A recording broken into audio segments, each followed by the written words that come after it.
no hay derecho. Estamos de vuelta aquí en No hay Derecho. Lo anuncié antes de irme a la pausa. Hemos hecho el milagro, hemos logrado que venga temprano a visitarnos Carlos León Moya, que usted conoce bastante bien. Él es politólogo, tiene, digamos, un espacio muy seguido, sobre todo en YouTube, en las redes en general, y que alienta un debate desde su particular manera de comunicar, que creo yo busca habilitar pues otras interpretaciones ajenas a las que el poder tiene sobre su propio desempeño, ¿no? Y ha tenido la gentileza, la generosidad de venir esta mañana a conversar con nosotros. Carlos, ¿cómo estás? Gracias. No hay derecho de que me haya despertado a las 7 de la mañana. De verdad, eso sí no hay derecho, pero gracias. Oye, te agradezco mucho por haber venido. Sí. Pero espero haya valido la pena porque estás viniendo a nuestro set que recién hemos estrenado hace poquito. De verdad. Sí, ahora hay que tocar para que la gente crea que de verdad, porque ahora todo, desde la virtualidad, creen que todo es como montado. Yo también me había acostumbrado ya a verme, ¿no? Ahora estoy preguntando cuál es mi cámara, dónde está la resistencia, así que ya no me estoy ubicando, pero ya. Sí, te agradezco mucho. Oye, y vamos a repasar, por supuesto, la situación que está cada vez más complicada, por decirlo de alguna manera. Y hace un par de días la Presidenta de la República, creo yo, en el ánimo de expresar lo que entiendo yo es la consolidación de su gobierno claramente autoritario, pues ha anunciado una serie de medidas que yo creo que validan tres cosas para comenzar. Una, el terruqueo, es decir, ahora cualquier persona que atente lo que ellos entienden es el crecimiento económico, el desarrollo, es enemigo de la patria y puede ser perseguido por eso. Hay inclusive el impulso de la justicia militar, un tema que yo pensé en el Perú no solo ya era del pasado, sino que no se iba a repetir, como el fuero claramente la impunidad para los militares y policías que lo estaban pidiendo. Y el otro elemento que es, yo creo que central, es mandar mensajes muy claros a cualquiera que busque arruinarle el encuentro de APEC, se la va a ver, digamos, con esa confluencia de policías y militares, que si bien no estaban sentados al lado de la Presidenta ese día, estaban al frente aplaudiendo cada cosa que decía, ¿no? O sea, ¿cómo entiendes que el gobierno de Dina Boluarte haya llegado, digamos, a no solo hacerlo, sino expresarlo de manera tan abierta y explícita el afianzamiento pues, de un gobierno ya claramente autoritario, ¿no? Creo que hay una... Ahí está. No, estoy acostumbrado a mirarlo cuando hablo contigo. Pero hay una cosa que creo, digamos, que para resulta una distinción, ¿no? Una cosa sería un autoritario por acción y un autoritario por omisión. Entonces, un autoritario por acción sería una persona, un presidente en este caso, que de manera decidida construye un Estado autoritario, va demoliendo instituciones poco a poco, se pone a la cabeza de se saca un rédito político de esto. Bueno, Alberto Fujimori es el caso más reciente. O Bukele en El Salvador, exacto. Pero ¿no? con una correspondencia en popularidad. Hay popularidad y tiene un deseo de construcción. Entonces, decididamente vamos a bajarnos a esto, luego a este, luego a este otro. Y así poco a poco va construyendo. Y creo que hay el autoritario por omisión, que es el que se deja, ¿no? Presidenta, si nos bajamos al Tribunal Constitucional, le damos 6 meses más de vida, ya está bien, avanza, voy a morir a hacerme la nariz. Presidenta, las Fuerzas Armadas quieren que si van a salir a defender su APEC, solamente las procesos del tribunal, claro, entre ellos mismos. Ya, pues está bien, no te preocupes, me voy a hacer un peeling. Y así sucesivamente. Entonces creo que mucha de la construcción autoritaria de Dina Boluarte, sin yo conocer exactamente los detalles, pero mira, conociendo algunos, no difícilmente hayan sido por una decisión propia, ¿no? Sino que han sido otras personas, por una parte el Congreso, por otra parte sus aliados, por otra parte sus propios ministros en algunos casos, por otra parte las Fuerzas Armadas y la Policía, que le han dicho, Presidenta, podemos hacer esto. Y Dina Boluarte, que entiendo cuyo único intento de cambio real ha sido su propio rostro, le ha dicho, ya pues perfecto, ¿no? Ahora, pero ¿qué la vincula con eso? Porque claro, digamos, no es una omisión colaborativa para que los otros se lleven su buena parte y que no le dejen nada a ella. De hecho, que hay cosas que la vinculan. Para comenzar, ella es una persona investigada por el Ministerio Público por las muertes. Sí. Por lo tanto, esa omisión es una omisión convenida también. Sí. O sea, no es que, digamos, está sometida a una dinámica que otros le imponen y ella lo hace como resistiendo de mala gana, pero lo hace. O sea, digamos, también calcula que le sirve. Claro, le sirve primero para llegar a 2026, que cada vez me parece más difícil que llegue a 2026, al menos 2025, o sea, para sobrevivir políticamente. Creo que por otra parte eso también implica, pues, quedar bien con ciertos actores también, ¿no? Pero por otro lado, creo que también hay un aspecto frívolo, ¿no? Porque creo que pensar en Dina Boluarte en términos de políticas públicas es un exceso, ¿no? Sí. O sea, ¿cuáles son las políticas públicas que Dina Boluarte propone, que quiere sacar? Ninguna, ¿no? O sea, menos Alberto Fujimori tenía en Venezuela la presidencia para utilizar fondos públicos para él reelegirse. O sea, la única política pública de Dina Boluarte es la estética de su cacharro. Entonces, no hay ni siquiera alguna agenda propia. Creo que uno es mantenerse, dos, defenderse eventualmente también de los procesos judiciales que le van a caer Claro, o sea, encima y mantenerse prolongarlos. para en esa condición tener mejor defensa que sin tener esa condición, Sí, básicamente. pero creo que también hay un aspecto más frívolo y banal, ¿no? Sí. Que es, yo entiendo que nuevamente las variables psicológicas son bien peligrosas para hacer análisis político, yo de plano las rechazo, pero en personas como Dina Boluarte, esa cosa de ser la cara de la PEC debe fascinarle, ¿no? O sea, es como, son 8 meses de operaciones para esto, ¿no? Entonces quiero ser la cara de la PEC, irónicamente, como una especie de la sustancia, y eso pues no me malogra en mi fiesta, ¿no? O sea, debe verlo como no debe verlo como vamos acá a posicionar a Perú en una muestra de lo importante, lo fuerte que es nuestra política exterior, cómo el comercio exterior está mejorando, cómo vamos a vernos en realidad. O sea, ¿cómo le sacamos provecho a la visita para que nos vinculen a determinados grupos de... ¿Por qué no van a ver básicamente como, estos son El Salvador mal hecho, ¿no? Salvador, pero nadie los quiere. Y donde matan gente no atrapan a nadie. Sí. No creo que nadie venga al Perú, sinceramente, creyendo que eso está bien. No, y claro, y los otros que vienen por un interés particular, como el presidente chino, porque digamos, claro, va a haber el puerto de Chancay y todo eso. O sea, es como llegas al Perú y dices, bueno, vamos a comer ceviche. Perfecto. Vamos a hablar con esta tía 10 minutos, no va a entender y vamos a seguir comiendo ceviche. Gran plan.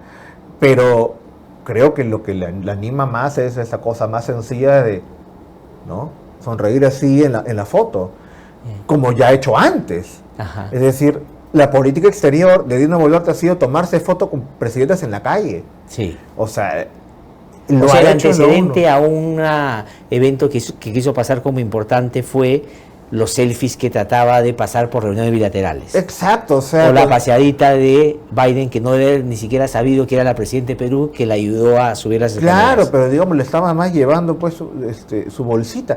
Pero es como si en realidad pues la política exterior reducida a Instagram, ¿no? O sea, mi foto para el Instagram con alguien que conocí, y un fotobomb. Y es eso, digamos, en la chatura de Boluarte, la PEC es finalmente eso, la foto. Ahora, no debe ser la única persona que piensa eso. Siempre en el Estado alguien que te dice lo importante es la foto. Pero además, yendo justo lo que comentábamos sobre su ausencia de iniciativa, a mí me hace recordar a Pedro Pablo Kuczynski, en cuyo gobierno trabajé 11 meses y me demoraron en pagar, pero me pagaron, muchas gracias. Y como Pedro Pablo Kuczynski tampoco tenía iniciativa de nada. O sea, su única iniciativa era a qué hora jugaba pádel y cuál era la temperatura del sauna en el Golf Los Incas. O sea, en realidad, Pedro Pablo Kuczynski flotaba en el aire. O sea, era Fernando Zavala en un momento quien se encargaba de las tareas de gobierno. Y PPK era proponerle cosas y que diga, sí. Y para que 20 minutos después... No, pero por lo general te decía que sí. Yeah. Y 20 minutos después aparecía otra persona con una opinión diametralmente distinta y PPK... Y así sucesivamente, o sea, cambiaba de opinión de acuerdo a lo que cada persona cambiaba de opinión de acuerdo a lo que cada persona le decía, persona entre comillas cercana. Al final uno más o menos sabía que iba a decidir, ¿no? Ajá. Pero no tenía ni iniciativa ni una opinión propia. En realidad era ahora, pero la diferencia con Dina Boluarte creo que es que Kuczynski tenía de enemiga a Keiko Fujimori y Dina tiene de amiga a Keiko Fujimori. Sí. No, esa es una diferencia sustantiva. Y que dentro de todo, Kuczynski para el manejo del Estado puso a gente, Cayetana del Jovín no, Bruno Yufra tampoco, pero alguna que sí tenía un conocimiento de qué es lo que estaba haciendo en verdad, ¿no? Entonces, digamos, no es que haya puesto, puede ser de derecho, pero gente que sí sabía qué estaba haciendo. Marisol Pérez Tello en Justicia, ¿no? No es como Dina Boluarte que pone a su chupe de ministro porque, bueno, pues le cae bien. O sea, también hay una degradación en el nivel ministerial. Pero Pablo Kuczynski flotaba y no hacía nada, pero había gente que lo hacía por él.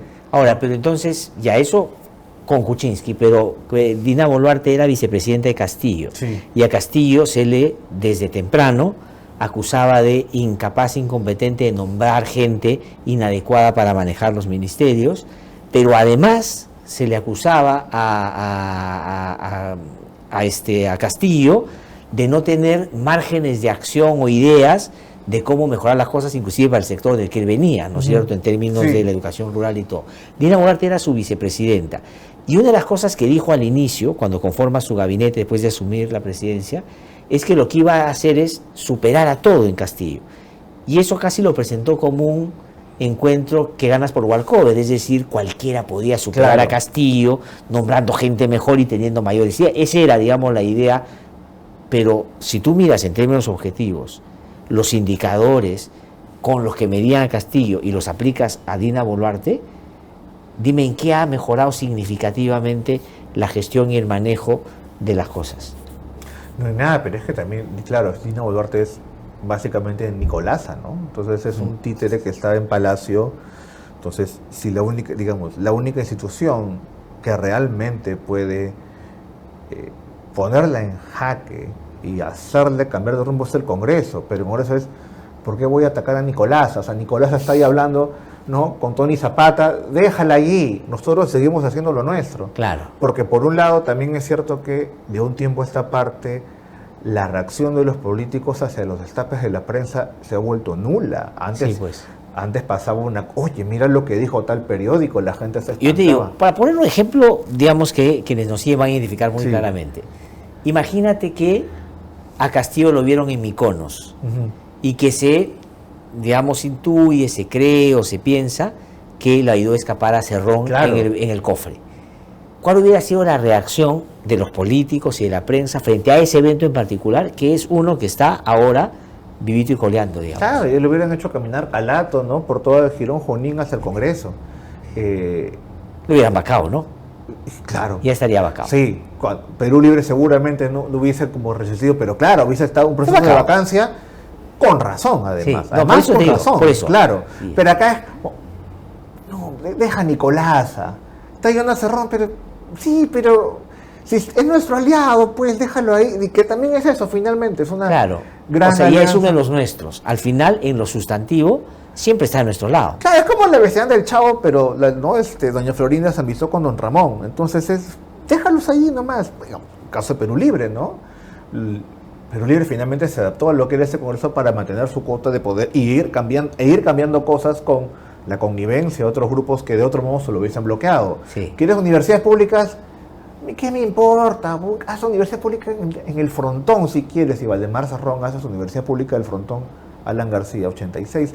Y puede ir creando universidades públicas y la derecha se lo deja porque es, bueno, a mí qué me importa, que él haga su cosa, yo hago la mía. Claro, ¿no? Y en las mías o en las suyas también coinciden, por ejemplo, la ley de crimen organizado, ¿quiénes la alientan? Perú Libre y el Fujimorismo. Y ahí sí, claro, y ahí eso como tenemos una cosa en común. Por supuesto, y acuérdate que el propio Cerrón ha dicho en más de una oportunidad que si para luchar contra los caviares hay que juntarse con el Fujimorismo, él está dispuesto a hacer esa alianza. Claro. Es decir, ahí deja de ser su enemigo. Claro, ¿y qué va a hacer Nicolasa? No pasa nada Nicolasa, pues porque está sacó la monita, está saludando con su gorrito. Entonces, claro, Nicolasa. Ahora, no pero puede entonces, hacer ¿quién gobierna? Digamos, porque el Congreso es como muy grande, muy como diverso, en términos, digamos, de su composición. Keiko, ¿no es cierto? El Fujimorismo es el que marca la pauta. Es decir, hay otros que pueden tener cierta opinión de modificar algo, pero quien más monolíticamente ha direccionado la acción del gobierno es el Fujimorismo. Dime alguna iniciativa que el Fujimorismo haya impulsado y que el gobierno no haya avalado. Porque además claro, nuevamente, lo gracioso es lo desfachatado, ¿no? Porque, de hecho, el Fujimorismo hace cosas como, vamos a presentar esta la bancada fujimorista propone tales medidas antes del Consejo de Ministros, ¿no? Como Nicolasa, ese es tu guión, y lo publican. Y sale Gustavo Adriansen buscando su cuello y dice las mismas medidas que ha hecho el fujimorismo 4 horas antes, y es tiene un poco de vergüenza. Sí. Entonces, es como le hemos guión a Nicolasa, ¿no? Para que lo lea su súbdito. Eso incluso no veías antes, ¿no? Entonces, es claramente, yo diría si gobierna, pero quien tiene... Es que claro, creo que para usar la palabra gobernar... es muy grande, dices tú, para lo que está pasando. O sea, claramente Dina Boluarte no gobierna, ¿no? O sea, calienta asiento. Esa frase que tenían antes las madres. Tú no vas al colegio a estudiar, estás calentando asiento. O sea, Dina Boluarte calienta el sillón, ¿no? Con su televisor de 55 pulgadas mirando novelas turcas. Pero no gobierna como tal, no tiene un liderazgo, un mando, tiene un mando constitucional y lo usa, pero no tiene ninguna iniciativa. Lo único que está pensando es en cómo llega el 2026 sin irse presa y sin que no se le quiten los 14 puntos que has hecho en la mejilla derecha. Pero por otro lado, claro, el fujimorismo sí entiendo que es el que controla mejor la situación, ¿no? Ajá. Pero no tiene el timón, además que no puede tener el timón tan obvio. No, pero eso obvio. Que parecería en lo que tú nos estás diciendo como un problema, más bien para el fujimorismo es una virtud. ¿Por qué? Porque finalmente, cuando se tenga que señalar el culpable de todo lo que está pasando, ellos no son. Exacto, es que ellos no pueden aparecer. Por eso que yo me demoré en entender, ingenuamente en decir, por qué los presidentes del Congreso, ninguno es del fujimorismo, si tendrían la posibilidad armada para poder ser, porque dice, tampoco queremos tener esa responsabilidad. Sí, ahora, se ponen de segundo, fíjate. Y la presidencia de la República, yo creo que empujan a Dina a hacer todo lo que está haciendo, la alientan a que lo haga, y cuando después esta caiga en desgracia, la culpa va a ser de Dina. Sí, creo que hay una paradoja allí, porque por una parte es claramente el fujimorismo quien tiene dentro de este barco sin deriva que es el Perú, una manito, ¿no? Pueden tener las dos, pero quieren tener una. Claro. Entonces, mal que bien lo dirigen, le dan al Ejecutivo las cosas que van a hacer, les dice que van a hacer, todo aquello que proponen se hace, y en el Congreso no tienen un control cerrado como Keiko antes, tienen un control ligero, negocian, pero más o menos siempre suele pasar lo que ellos desean. Y cuando no ocurre, consiguen una salida intermedia. Son ahí el actor más exitoso en el Congreso, con una manito, porque no quieren tener las dos, porque tener las dos es que diga el fujimorismo nos está llevando a eso y no quieren aparecer de ese modo. Pero por otro lado, igual creo que si uno dice a la gente y pregunte ¿quién es quien controla el país?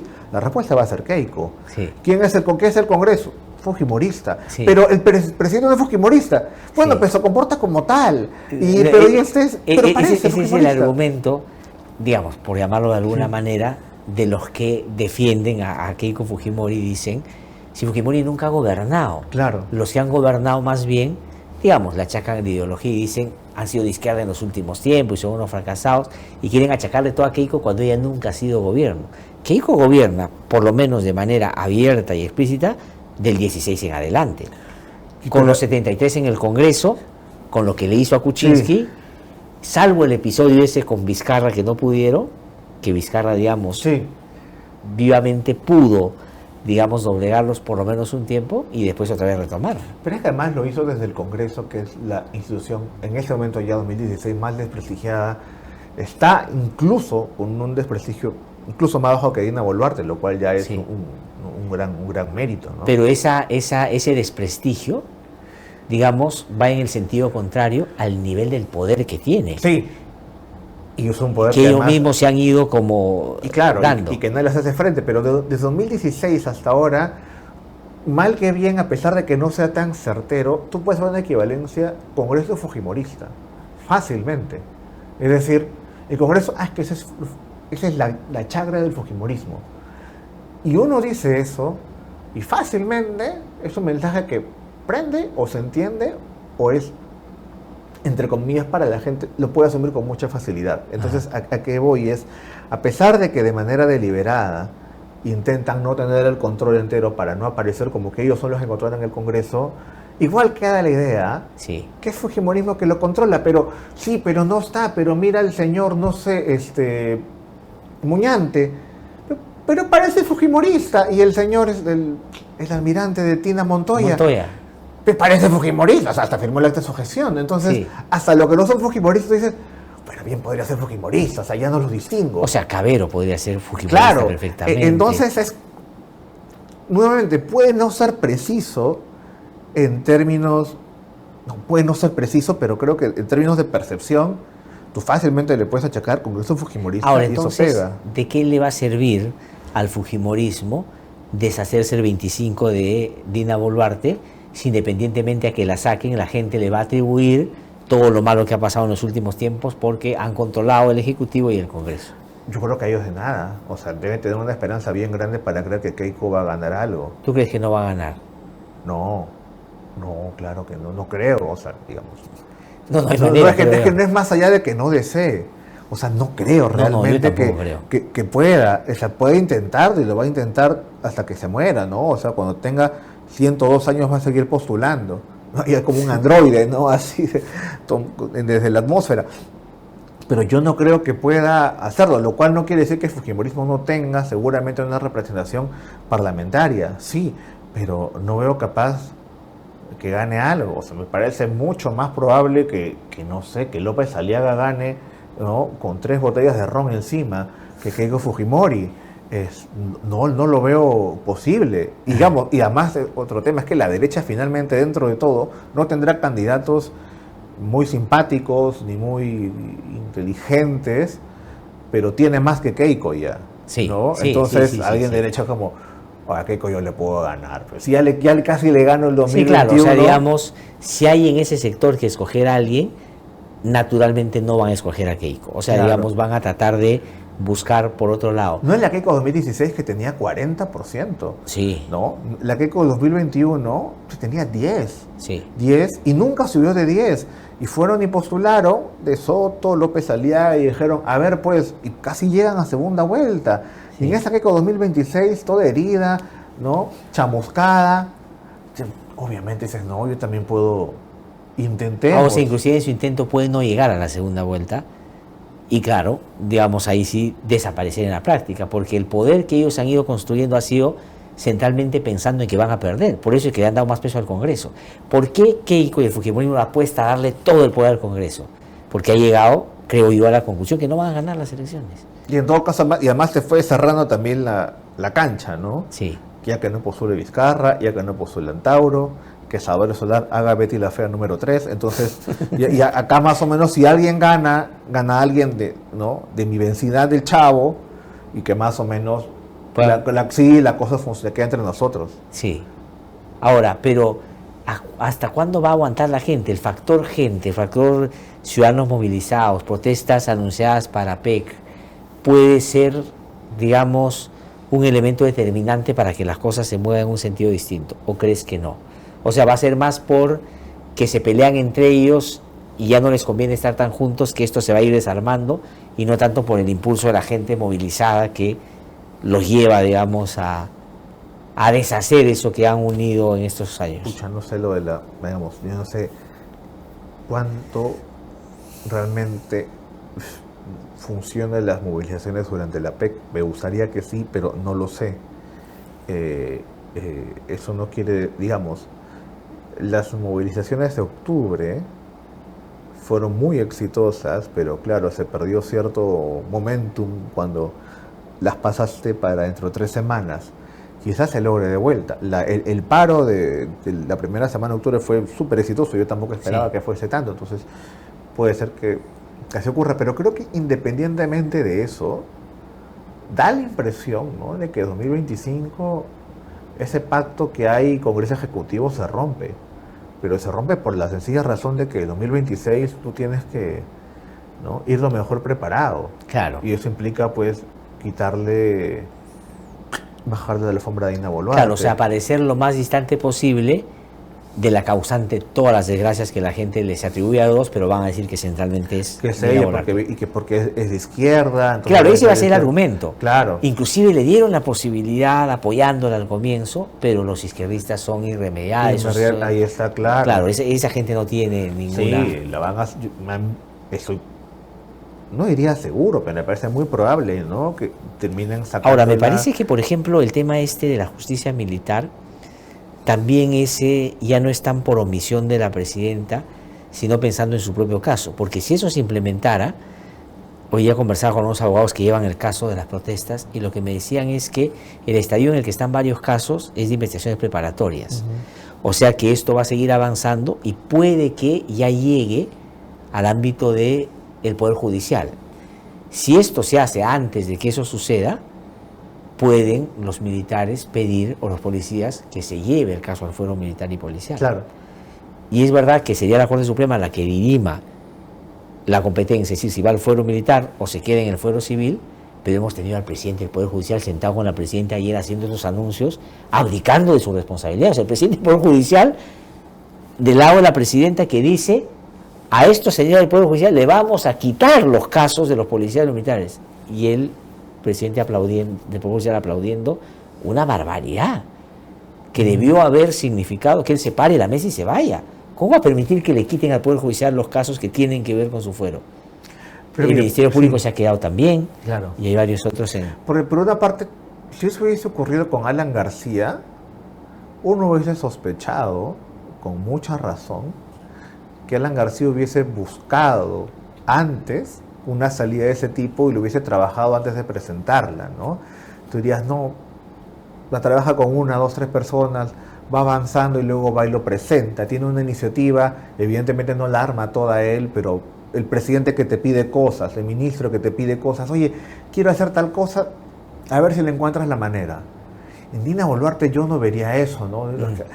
Por favor, o sea, pásame la crema Pons y a ver si de pronto me sacan esos juicios. Da más la impresión, nuevamente, igual no, de pero yo creo que el temor a la cárcel te hace prender los radares, no para otras cosas, sino para tu propia situación. Claro. Por eso acuérdate que si tú ves la trayectoria de los últimos presidentes que han estado metidos en problemas serios legales, se han prendido de algún abogado para buscar una falsa seguridad. Creo que eso lo conversamos la última vez que hablamos.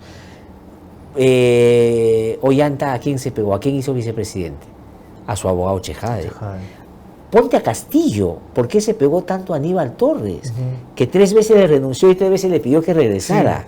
Y fue el único que después lo acompañó en toda la peripecia esta de la justicia después cuando se fue a la cárcel. O sea, es decir, ellos buscan, y a mí me parece que la elección de la presidenta en ese ámbito ha sido la falsa seguridad que encuentra en Santibáñez, que debe haberle ofrecido el manejo policial del caso, y Adrián Sen, que ha dicho: no te preocupes, yo voy a generar las condiciones para atacar al Ministerio Público, para generar una reforma, un cambio, y vas a ver que no te va a pasar nada. Solo así se explica que mantenga gente tan incompetente. Su caso. Claro, pero a lo que es... O sea, tú dices que no le da para proyectarse tanto.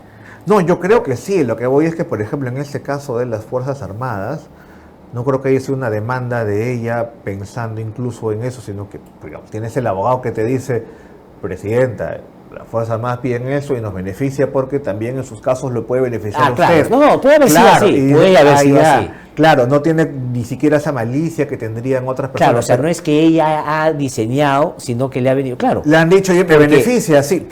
Porque por supuesto, la policía, el jefe de la policía, el jefe del Comando Conjunto de las Fuerzas Armadas, están investigados por las muertes. Entonces, claro, ellos saben que la única manera en la que podrían encontrar una, digamos, salida de emergencia para escaparse es llevarlo al fuero militar. Sí. Entonces, es una demanda de ellos, claramente. Y además, como hablábamos antes, lo que principalmente hacen policías y militares con presidente y ministros es meterles miedo. Sí. Eso es su chamba. O sea, yo recuerdo documentos de inteligencia policial, que es el departamento inteligente de la policía, sobre protestas en las Bambas. Y todo era... organigramas acá. Sí, eran 120 nombres y eran militancia, delitos. Y tal persona, tal actor, delito. Viene de tal lugar, ¿por qué? Delito. Y es... Claro, este es el componente chavista, este es que influye acá, el que financista, ¿no? y todo, y claro. Y todo era... O sea, este pata no ve actores, ese pata ve delincuentes. No entiende que una protesta tiene 1, 2, 3, 4 motivación. Es...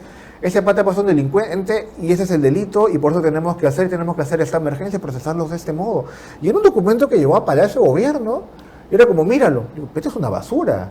Pero la respuesta de alguien que no está tan metido en eso es: pero es inteligencia de la policía. Claro, claro. O sea, este pata trabaja en eso. Sí, pero esto es un mamarracho. Tienes las reuniones de inteligencia, en esa época eran a las 7 de la mañana, llega el presidente con sueño y empieza inteligencia militar a explicarle cuáles son los grandes peligros del país. Son documentos mal hechos, pero que básicamente es meter miedo. Claro, porque no, la visión de las Fuerzas Armadas, y no de ahora, de siempre, es ver enemigos. Por ejemplo, en las actas de los consejos de ministros de Velasco, son bien divertidos las primeras actas, porque las primeras actas habla el ministro del Interior y era los enemigos del gobierno. O sea, empieza los consejos de ministros de un gobierno militar, ahora quiénes son los enemigos, lista de enemigos y movimiento de posiciones. Como si fuese una guerra. Claro. Pero claro, son militares, están preparados para hacer una guerra, no para hacer política.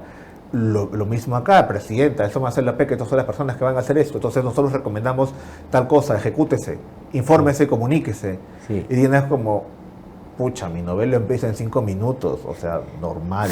No creo que vaya a tener, porque además creo que el factor temor sí debe, y primero el factor temor, ¿no? Y luego sí va a haber gente que le debe encantar eso, o sea.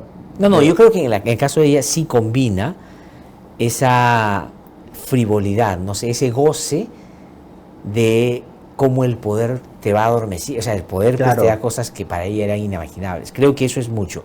Pero el límite de eso podría ser eventualmente el ridículo de tanta exageración. Pero el asunto es que junto con eso ella es una persona que ha permitido por omisión o por acción que sucedan cosas que en primer orden son irreversibles, muertes, pero en segundo lugar sobre las cuales va a tener que responder en algún momento.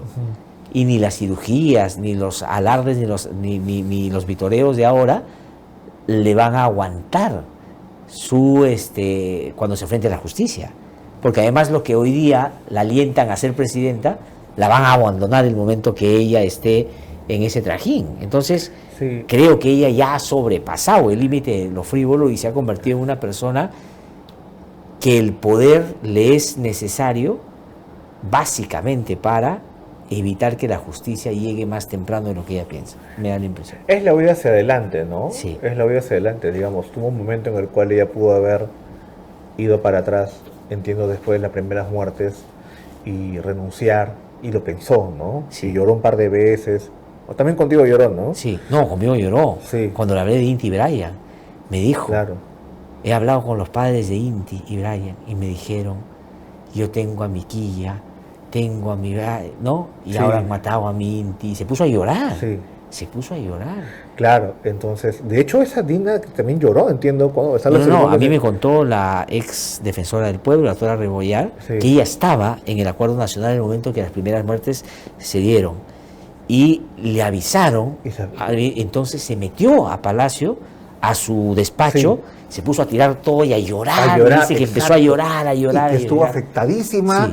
Y que hasta que alguien le dijo que votaron, ¿no? Le dijo, oye, si quieres renuncia, pero si tú renuncias te vas presa. Sí. Así que decide. Y lo hizo primero. Y entonces él dijo, se le fue las lágrimas así, bueno, a la mierda. Y así, digamos, entonces sacando más. Claro, o sea, creo que sí hubo un momento en el cual es eso, ¿no? Esa idea que un amigo que ese era el momento, ¿no? Sí. Si ahí ella paraba todo, digamos, era otra su historia. Era la Dina que estuvo con Gladster, ¿no? La que lloró con Inti Brian, pero al final fue, no, ¿sabes qué? Yo creo que no, sí, quiero estar libre, ¿no? Sí. Oye, Carlos, ahora me hace notar que hemos pasado el tiempo y está muy interesante la conversación, pero no quería dejar de preguntarte, estos días que vienen, ¿tú crees que van a ser, digamos, centrales? Porque ya APEC es la próxima semana, ¿no es cierto? Y todo se está moviendo en torno a eso. Ha visto todas las disposiciones, ya bueno, se han declarado feriados, la presidenta salió a decir, el presidente del Consejo de Ministros ha dicho, por favor, no hagan problemas, mostrémonos como hermanos, en fin. ¿Qué va a ser eso, no? Tú al comienzo decías, claro, para los que vienen va a ser casi un trámite, o sea, un paseo, ¿no? Venir y hacerle creer a la señora Boluarte, que es presidente del Perú, y que sí, que muchas gracias por la bienvenida, pero no va a significar más. Pero ¿qué puede significar de cara a lo que hablamos hace un rato también, es decir, la gente, lo que quiere después de APEC, el malestar de la gente frente al trato que le van a dar probablemente? Bueno, ahora no lo sé, pero lo único que sí sé es una medida como la de anteayer, de decir que si tú matas a alguien no lo procesa el Poder Judicial, sino el fuero de la justicia militar, es muy torpe, porque tener, imagino, espero no, hay mucha gente que lo desea del gobierno, pero espero no ocurra, un manifestante muerto en la PEC. No, pero si lo vas a tener como, genial, te destruiste tu APEC, ¿no? Sí. Tú lo que vas a tener con tu carita ahí, estirada, y de pronto mandan a alguien en la APEC, es noticia mundial, claro, digamos, dentro de todo, no porque importe el Perú, sino porque hay un APEC, hay un muerto. Siempre, claro, cuando esos eventos tienen manifestaciones que nuevamente tampoco son habituales. Son normales. Son normales, en exacto, APEC. Son todo está en el APEC, hay las anticumbres, es absolutamente normal, eso pasa siempre.